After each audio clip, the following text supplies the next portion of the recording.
तो एग्जाम्पल 5 है, in institute of 100 students the number studying various languages were found to be German only 18, German but not Spanish 23, German and French 8, German 26, French 48, French and Spanish 8, no language 24। Okay, तो अब यहाँ पे जो हम Venn diagram बनाएंगे उसमें हम कितने सेट लेके चलेंगे? 3 सेट। हमारे यहाँ पे 3 सेट कौन कौन से होंगे? एक जर्मन के लिए, एक स्पेनिश के लिए और तीसरा फ्रेंच के लिए। ठीक है, अगर रीजन की बात करूँ तो A B C D E F G and H. ठीक है, तो अब देखते हैं क्वेश्चन में क्या क्या गिवन है। German only 18। ठीक है, तो सबसे पहले हम क्या करते हैं, in institute of 100 student, total students कितने हैं? 100। ठीक है, तो टोटल हमारे पास रीजन जो है उनका सम कर लेते हैं। ठीक है, A plus B plus C plus D E F G and H. Okay, तो ये वैल्यू कितनी आ जाएगी? 100। Next, German only 18। ठीक है, जर्मन ओनली के लिए कौन कौन सा रीजन है हमारे पास? केवल ए। ठीक है, तो ये ए इज इक्वल टू हमारे को क्या गिवन है? 18। Next, German but not Spanish. ठीक है, जर्मन बट नॉट स्पेनिश, तो कौन सा रीजन आएगा? जो स्पेनिश का पार्ट है वो हम नहीं लेंगे, मतलब हमको ए प्लस डी।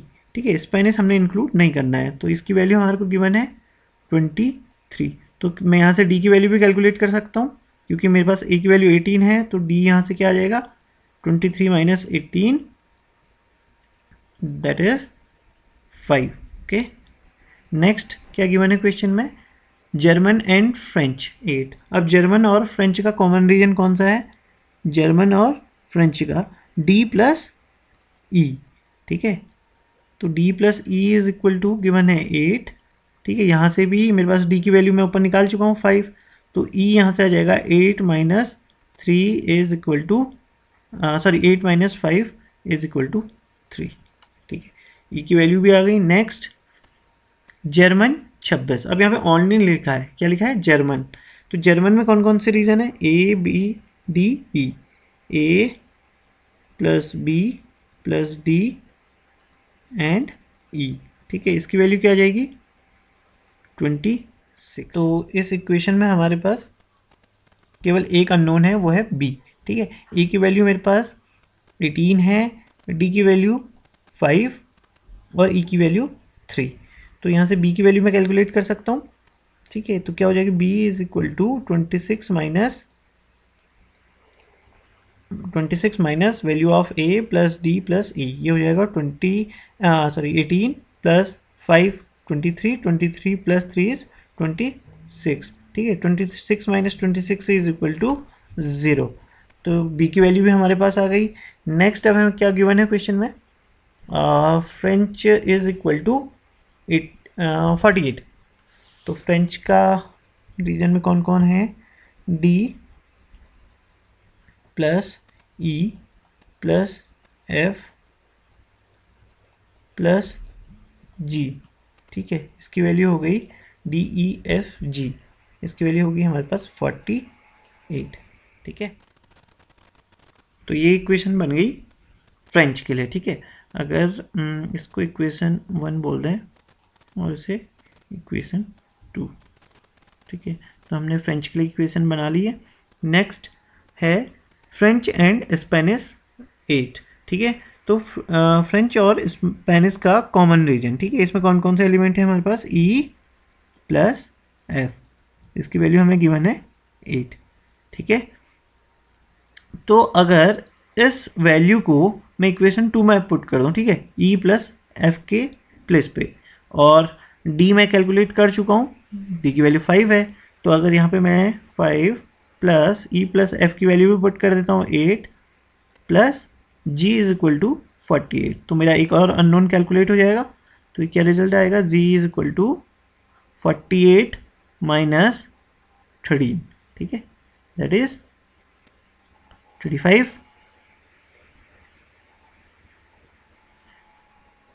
ओके, तो अब हमने कौन कौन से अभी तक अननोन कैलकुलेट कर लिए हैं?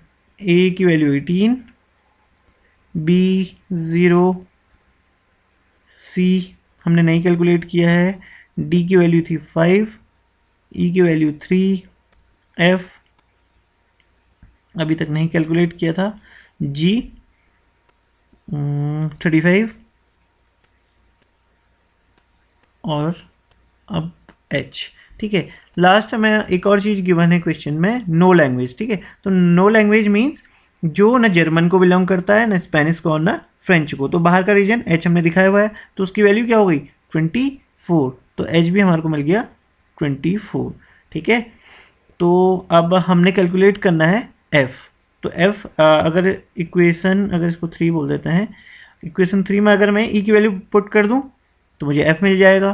तो ई की वैल्यू है हमारे पास 3, तो एफ इज इक्वल टू, ठीक है, ये इस इक्वेशन को सोल्व करके आ रहा है, एफ इक्वल टू 8 माइनस 3। ठीक है, तो एफ की वैल्यू भी कितनी आ गई 5। अब बचा केवल सी।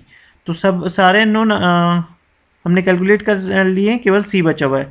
तो C is equal to 100 minus 18 plus 5 plus 3 plus 5 plus 35 plus 24। ठीक है, तो ये कितना हो जाएगा 5 4 9 9 5 14 17 22 22 और 8 33 4 4 3 7 और 2 9। ठीक है, तो सी की वैल्यू आ गई यहाँ से 10।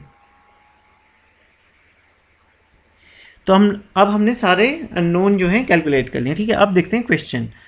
क्वेश्चन है how many students took Spanish. ठीक है, तो स्पेनिश कितने लोगों ने लिए ये हमें बताना है। ठीक है, तो अगर मैं रीजन देखूं स्पेनिश का, वहाँ पे कौन कौन है, B plus C plus E plus F. ठीक है, तो सारे अननोन्स मुझे पता है, तो इनकी वैल्यू पुट कर देते हैं। बी इज 0, सी की वैल्यू आई थी 10, ई 3 एंड एफ 5। ठीक है, तो ये कितना आ गया 18, इसका आंसर हो गया 18।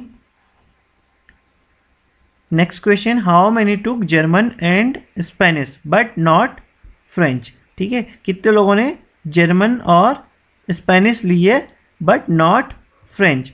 तो मैं ये बता चुका हूँ, तो इसके लिए रीजन कौन सा आएगा, German and Spanish but not French. तो यही कॉमन रीजन होगा जर्मन और स्पेनिश का, बट हमें इसमें फ्रेंच इंक्लूड नहीं करनी है। तो बी की वैल्यू क्या आ गई यहाँ पे, तो रीजन क्या आ रहा है बी इसके लिए, और बी की वैल्यू आ गई 0। ठीक है, तो इसका आंसर हो गया 0। Next, how many took French if and only if they did not take Spanish. ठीक है, तो फ्रेंच के बारे में पूछा हुआ है कि हाउ मैनी टुक फ्रेंच, कितने लोगों ने फ्रेंच ली है, if and only if they did not take Spanish. ठीक है, स्पेनिश इसमें इंक्लूड नहीं की है, तो फ्रेंच का पार्ट कौन कौन सा बचा है, डी एंड जी। तो हम क्या कर देंगे, डी प्लस जी। तो डी की वैल्यू हमारे पास कितनी है 5 एंड जी की वैल्यू है 35, तो आंसर क्या आ जाएगा 40। ठीक है, तो ये हमारा आंसर हो गया। तो इस टाइप के जो भी क्वेश्चन होंगे हमारे लिए क्या अच्छा रहेगा, इसमें इक्वेशन बना के सारे अननोन्स हम कैलकुलेट कर लें, फिर क्वेश्चन के आंसर। ठीक है, अब एक और एग्जांपल देखते हैं। Let's try to solve this example. Question is given, in a survey of 30 students, it was found that 19 take mathematics, 17 take music, 11 take history, 7 take mathematics and history।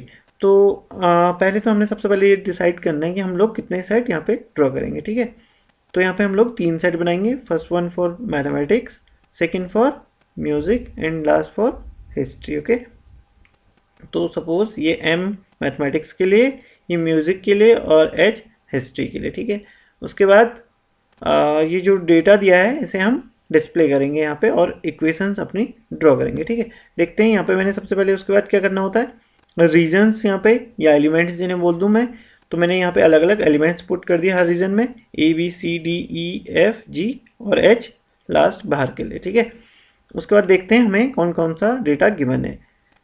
तो 19 take mathematics, ठीक है। तो अब mathematics के set में कौन कौन से एलिमेंट हैं, A B D and E is equal to 19, ये फर्स्ट।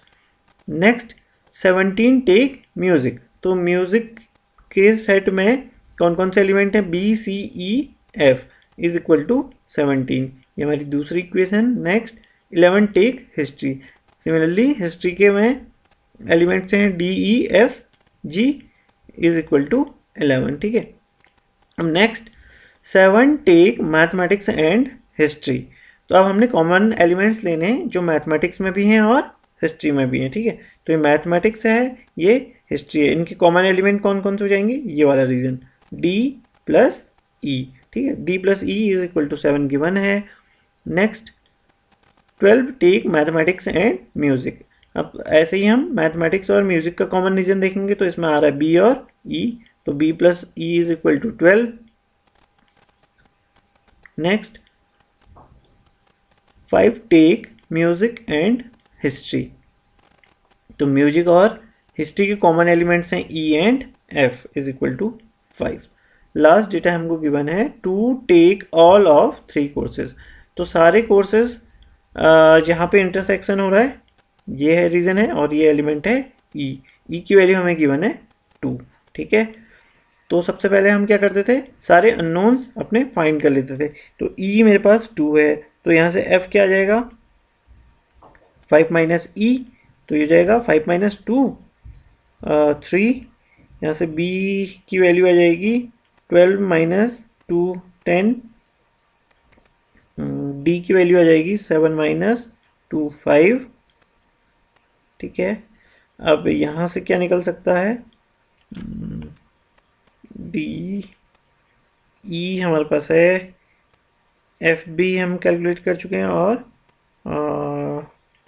डी बी, यहाँ से हम जी कैलकुलेट कर सकते हैं, ठीक है। G is equal to 11 minus D की वैल्यू है 5 प्लस ई की वैल्यू है 2, 5 प्लस 2 7 और एफ है हमारे पास 3, तो 7 प्लस 3 इज इक्वल टू 10, ये आ गया 1, जी की वैल्यू आ गई 1। अब इसमें कौन सा अननोन है हमारे पास, बी हम कैलकुलेट कर चुके हैं, सी हम कैलकुलेट करेंगे, ठीक है। ई और एफ की वैल्यू हमारे पास है, तो यहाँ से c इज इक्वल टू हो जाएगा 17 minus B 10, e 2, 10 plus 2 is 12 और f 3, 12 प्लस 3 इज 15, तो c की वैल्यू आ गई हमारे पास 2।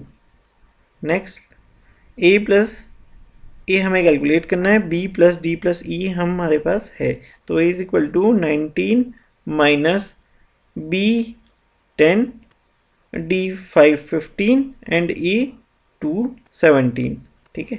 तो ये वैल्यू आ गई 2। हमने सारे अननोन्स कैलकुलेट कर लिए, ठीक है। तो सारे सेट के जितने भी एलिमेंट्स थे वो उनकी वैल्यू हम कैलकुलेट कर चुके हैं, ठीक है। तो अब हम 1 बाय 1 अपने क्वेश्चन सॉल्व करते हैं। तो पहले क्वेश्चन में पूछा है find the number of students that take only mathematics, तो ओनली मैथमेटिक्स के लिए कौन सा एलिमेंट या रीजन है, ए, ठीक है। तो ए की वैल्यू क्या है हमारे पास 2, तो इसका आंसर कितना हो गया 2। ऐसे ही ओनली म्यूजिक सी की वैल्यू हम कैलकुलेट कर चुके हैं, दैट इज 2।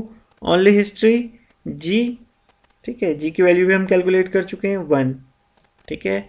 अब नेक्स्ट क्वेश्चन है mathematics and music, mathematics and music but not history, तो इसमें हिस्ट्री का पार्ट नहीं इंक्लूड होने देना है, ठीक है। कॉमन एलिमेंट बट हमने हिस्ट्रीज में नहीं इंक्लूड होने दिया है, तो क्या आ जाएगा म्यूजिक और मैथमेटिक्स का कॉमन एलिमेंट बी, ठीक है। हिस्ट्री में ई भी होता, अगर हिस्ट्री भी इंक्लूड करें तो हिस्ट्री को हम हटा देंगे, तो बी की वैल्यू क्या आ जाएगी 10, ठीक है, इसका आंसर हो गया 10। नेक्स्ट मैथमेटिक्स एंड हिस्ट्री, ठीक है, बट नॉट म्यूजिक, तो अब म्यूजिक में कौन आ रहा है ई, ठीक है, तो इसको हटा देंगे, तो केवल मैथमेटिक्स और हिस्ट्री में क्या कॉमन है डी, तो डी की वैल्यू क्या आ गई हम कैलकुलेट कर चुके हैं 5। Next only one of the subject, ठीक है, तो वन ऑफ द सब्जेक्ट के लिए हमें क्या करना पड़ेगा, जो सिंगल सब्जेक्ट है, ठीक है, only maths plus only music plus only history, ठीक है, तो इनका sum a plus C plus G, तो कितना हो जाएगा 2 plus 2 plus 1 is equal to 5। अब नेक्स्ट क्वेश्चन है at least one of the subject. तो इसका मतलब क्या है क्वेश्चन का, कम से कम एक सब्जेक्ट लिया हो। ठीक है, तो कम से कम एक में एक सब्जेक्ट भी आया, और किसी ने 2 सब्जेक्ट लिए हैं तो वो भी इंक्लूड होगा, और किसी ने अगर 3 सब्जेक्ट लिए हैं तो वो भी इंक्लूड होंगे। ठीक है, तो 1 सब्जेक्ट हम कैलकुलेट कर चुके हैं, क्या क्या आ जाएंगे 1 के लिए, ए प्लस सी प्लस जी। अब देखते हैं 2 सब्जेक्ट, तो 2 सब्जेक्ट में कौन कौन आएंगे, एक तो आएगा बी, ठीक है, दूसरा आएगा क्या, ये कॉमन सा था 2 के लिए, बी प्लस डी, नेक्स्ट आएगा एफ, ठीक है, ये वाला। अब हमने इसमें ई क्यों नहीं इंक्लूड किया, क्योंकि ई 3 सब्जेक्ट वाले में आ रहा है, तो अब ई लास्ट में आएगा। ठीक है, ये तो हो गए हमारे ओनली 1 सब्जेक्ट, ये 2 2, और लास्ट में 3 के लिए क्या आ जाएगा, प्लस ई। तो आंसर क्या आ जाएगा, A plus B C D E F G, सबको हमने सम कर देना है। तो ये सम कितना आ जाएगा, 2 प्लस 2 4 5 10 20 23 एंड 2 25। ठीक है, इसका आंसर आ जाएगा 25। अब लास्ट सेकेंड लास्ट है नन ऑफ द सब्जेक्ट्स। ठीक है, कोई भी सब्जेक्ट नहीं, ना मैथमेटिक्स, म्यूजिक एंड हिस्ट्री। तो उसके लिए एलिमेंट है, एक रीजन है एच। ठीक है, तो एच की वैल्यू क्या आ जाएगी, टोटल कितने स्टूडेंट्स है 30 माइनस जितने एलिमेंट सारे सेट में है उनका सम, ये अभी हम कैलकुलेट कर चुके हैं 25। ठीक है, तो ये आ जाएगा 5। ठीक है, लास्ट क्वेश्चन है एग्जैक्टली 2 ऑफ 3 सब्जेक्ट। अब हमने क्या निकालना है, एग्जैक्टली 2 जो सब्जेक्ट लिए हैं 3 में से। ठीक है, अब एग्जैक्टली 2 वाला कौन कौन सा था, एक तो बी था, ठीक है, एग्जैक्टली 2 बताने, बी था, डी था और एफ। ठीक है, ई नहीं इंक्लूड होगा क्योंकि वो 3 वाले में आ रहा है, मतलब जिन्होंने लोगों ने 3 सब्जेक्ट लिए हुए हैं। तो B plus D plus F का सम क्या हो जाएगा, बी की वैल्यू है हमारे पास 10, डी की वैल्यू है 5 एंड एफ की वैल्यू है 3। तो आंसर आ गया 18। ठीक है, 10 प्लस 5 15 प्लस 3 इज 18। तो ये हमारे कुछ एग्जाम्पल्स थे सेट थ्योरी के। ठीक है, थैंक यू।